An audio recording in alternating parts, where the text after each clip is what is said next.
This is Virginia Beltrán, and I'm going to be talking about my reflection from the lesson. The topic of my lesson was about the future technology gadgets, and my main objective for this lesson was for students to be able to identify the main idea of the text as well as to understand supporting details by using the integrated approach. In my opinion, I think that students were able to achieve my goals for this lesson because of the use of the activities that I designed, which were based on this kind of approach. And this also allowed them to have a communicative, real-life integrated lesson. In the pre-listening activity, I asked them some questions related to the topic. I made them work in groups, and in this way they managed to activate their prior knowledge about the topic. So they were discussing about the gadgets that they use nowadays, and they agreed in a small discussion about the items related to the topic. They seemed really interested and motivated about the use of technology.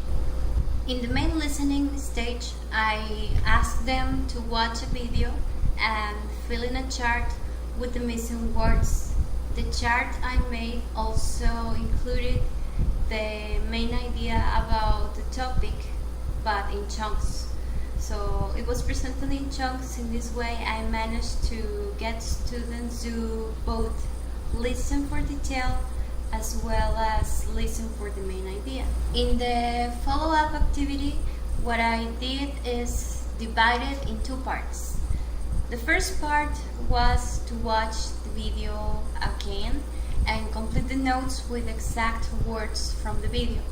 And on the second part, I included a question so they could express their personal opinion about the topic and share their idea.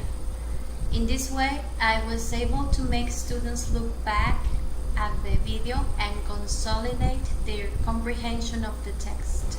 Talking about grouping arrangements, at the pre-listening stage, I made them work in groups, so they were able to agree on their answers using their prior knowledge. On the main listening activity, after they watched the video, I asked them to compare their answers in pairs, and in the follow-up activity, after watching again the video, they were assigned to work in pairs again. And for the last question on part D, it was intended for the whole class to share their opinions. My lesson was less teacher-centered. My role was at the beginning of the lesson to elicit ideas about the topic. Then I gave instructions for each of the activities and I elicited their answers. My role was also monitoring and assessing when it was necessary. My only problem was the follow-up activity, which I think was a little challenging for them because it was hard for them to note down exact phrases from the text. And the time the video lasted, it was too long, so I took more time than expected when I was playing it again and again and again. In terms of decision making for the follow-up activity, I decided to play the video twice instead of one time, so they were able to complete the task. I departed my lesson in terms of timing, which I think was for the best, so that students were able to complete the corresponding tasks appropriately and achieve my goals in the lesson. I think the most successful parts of my lesson were the pre-listening and while listening activities, because students seemed interested and motivated as well as concentrated.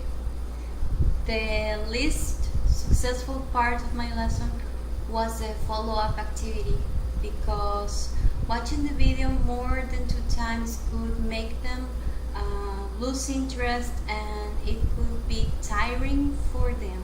The only difference I would make if I taught the lesson again would be to implement a different follow-up activity. I discovered that this kind of approach is very useful if I want my students to read, write, speak, and listen. Even though these tasks were for listening purpose, they were able to manage all the skills as well as learning new vocabulary and grammatical structures to describe the gadgets. And topics like technology are interesting and motivating for students because they use them in their real lives. So perhaps it would be a good idea to include more of these kind of activities in my teaching. Thanks for watching. That's all.